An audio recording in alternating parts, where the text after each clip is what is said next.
हाँ, अब आपका जो अगला चैप्टर है उसके बारे में बता दूं, जिसमें आपको इमेज इंसर्ट करनी है एक प्रेजेंटेशन में। तो उसके लिए मैं पहले एक नया पेज ले लेता हूं, क्योंकि ये पेज पहले से ही बहुत ज़्यादा हो चुका है काम इसमें। तो यहाँ इंसर्ट में जाके या होम टैब में जाके यहाँ से मैंने एक ब्लैंक पेज ले लिया। ये पिछले वाले पेज को मैंने यहाँ से डिलीट कर दिया, डिलीट ऑप्शन। अब इस पेज पे मुझे एक इंसर्ट करनी है इमेज, तो यहाँ इंसर्ट करने पे जाऊँगा और इंसर्ट करने के ऑप्शन में यहाँ पे आपके पास ऑप्शन आएगा पिक्चर। तो पिक्चर अगर मुझे इंसर्ट करनी है तो यहाँ पे आपके बहुत सारे पेजेस हैं। किसी भी पेज को मैं यहाँ से इंसर्ट कर सकता हूँ, या फिर पिक्चर्स में से इंसर्ट करना चाहूँ, मूवीज़ में से, या आपके डेस्कटॉप पे से ऐसे मान लीजिए ये मेरी पिक्चर्स है, इसी को मैं इंसर्ट कर रहा हूँ। तो ये पिक्चर आपकी इंसर्ट हो गई है, और इसको मैं रोटेट भी कर सकता हूँ कि आपको रोटेट करके अगर चाहिए तो रोटेट 90 डिग्री, तो ये इस टाइप से आएगी। और इमेज को मैं रीसाइज कर सकता हूँ।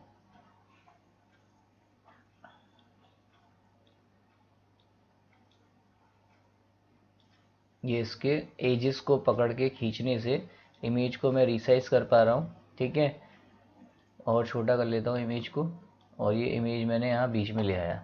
और इमेज आपने ले ली है। इसके अलावा आपको अगर दूसरा तरीका यूज़ करना है तो इंसर्ट में जाके आप क्लिप आर्ट से भी इमेज ले सकते हैं। तो क्लिप आर्ट यहाँ पे आपके फ्रॉम फाइल में जाके यहाँ पे ऑनलाइन ऑप्शन अवेलेबल है। यहाँ पे आप पहले से अवेलेबल नहीं है। ठीक है, तो यहाँ पे अगर आपके पास, अगर आप 7 यूज़ कर रहे हैं तो उसमें नहीं होगा। ठीक है, विन 2003 वाला अगर वर्जन यूज़ कर रहे हैं तो उसमें आप क्लिप आर्ट यूज़ कर सकते हैं। वैसे ट्राई करता हूँ इसमें अगर होना चाहिए, बट नहीं है, शायद नहीं है। ठीक है, तो इसमें आप जो टॉपिक सर्च करेंगे, जैसे मैं चाहता हूँ कि लॉइन की पिक्चर्स आ जाएं, देखता हूँ अगर होंगी, नहीं इसमें क्लिप आर्ट ऑप्शन यहाँ पे होता है, तो उससे आप इन पिक्चर को यहाँ से इंसर्ट कर सकते हैं अपने डेस्कटॉप में, सिस्टम में। तो इंसर्ट कर ली हमने पिक्चर। पिक्चर इंसर्ट करने के बाद हमने मूव कराई है। मूव तो मैं अगर माउस को ड्रैग करते जाऊँगा तो ये इमेज मूव हो रही है। और इमेज मूव होने के अलावा रीसाइज भी अभी मैंने एजेस को पकड़ के खींचा, या कम या छोटा या ज़्यादा करूँगा तो ये रीसाइज इमेज कर रहे हैं। रीसाइज के अलावा आपको रोटेट करनी है, तो रोटेट के लिए यहाँ पे जो आपका पॉइंटर आ रहा है, इस पर अगर मैं घुमाऊँगा तो ये रोटेट कर देगा पिक्चर्स को। ठीक है, तो आप इस टाइप से आप रोटेट कर सकते हैं पिक्चर को। और अगर आपको डिलीट करना है तो आप राइट क्लिक करके डिलीट ऑप्शन आएगा, यहाँ से आप डिलीट कर सकते हैं, या फिर इसमें कट का ऑप्शन कर सकते हैं, या आप कीबोर्ड से भी यूज़ कर सकते हैं डिलीट ऑप्शन, तो यहाँ से पिक्चर हट जाएगी। इसके अलावा अगर आपको शेप इसमें डालने हैं कोई, तो शेप के लिए यहाँ से आप इंसर्ट टैब में जाके शेप ऑप्शन पे जाएंगे, और यहाँ से जैसे मुझे एक शेप लेना है स्माइली का शेप ये है, तो ये स्माइली का शेप नहीं आया, दूसरा आ गया ये। इस टाइप से मैं कोई भी स्माइली फेस वगैरह या क्लाउड कोई भी शेप ले सकता हूँ, और इसको मैं रीसाइज कर सकता हूँ, रोटेट कर सकता हूँ। देखिए रोटेट हो रहा है। ठीक है, तो रोटेट कर सकता हूँ, रीसाइज कर सकता हूँ, जैसा भी करना चाहूँ। या अगर आपको चाहिए कि इसमें टेक्स्ट फिल करना है तो टेक्स्ट भी फिल कर सकता हूँ। राइट क्लिक करके यहाँ पे एडिट टेक्स्ट करूँगा तो अब इसमें मैं टेक्स्ट भी लिख सकता हूँ। ठीक है, तो इस टाइप से टेक्स्ट एडिटिंग भी हो सकती है।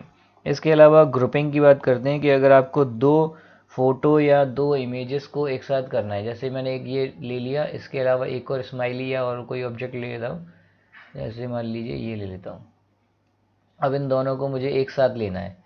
पहले ये अगर अलग ले जा रहा हूँ, ये अलग चल रहा है, तो दोनों अलग अलग चल रहे हैं। अब मुझे चाहिए कि दोनों एक साथ आ जाएं, और ये वाला ऑब्जेक्ट मैं हटा देता हूँ, ये आपका कट। अब इन दोनों को अगर मुझे ग्रुप करना है तो मैंने दोनों को सेलेक्ट कर लिया, और दोनों को सेलेक्ट करने के लिए बेस्ट ऑप्शन है, आप कंट्रोल की का यूज़ करते हुए सेलेक्ट कर सकते हैं। ये सेलेक्ट हो गया, देन आफ्टर ये भी सेलेक्ट हो गया, और राइट क्लिक करके यहाँ पे आपका ऑप्शन आएगा ग्रुप, और ग्रुप में जाके मैंने इनको ग्रुप पे क्लिक कर दिया। अब ये दोनों इमेज एक साथ हो गई। अब ये बिना एक के साथ ही दूसरी चलेगी, एक अलग दूसरी अलग ऐसे नहीं चलेगी। ठीक है, अगर आपको चाहिए अलग अलग यूज़ करनी है तो ग्रुप में फिर से जाइए और यहाँ पे अनग्रुप कर दीजिए। अब ये दोनों अलग अलग इमेज हैं, ये अलग चलेगी और ये इमेज अलग चलेगी। ठीक है, तो ये चैप्टर भी इस तरह से आपका कंप्लीट हो गया है। तो ये भी आप देखिएगा। और नेक्स्ट वीडियो में हम स्लाइड मास्टर यूज़ करेंगे। तो तब तक आप पहले इसको देखिए, अगर आपको नहीं समझ में आया रिवाइंड करिए, थोड़ा स्लो मोशन में देखिए क्योंकि मैंने फास्टली इसको बता दिया है, तो आप यूज़ कर सकते हैं। Okay bye.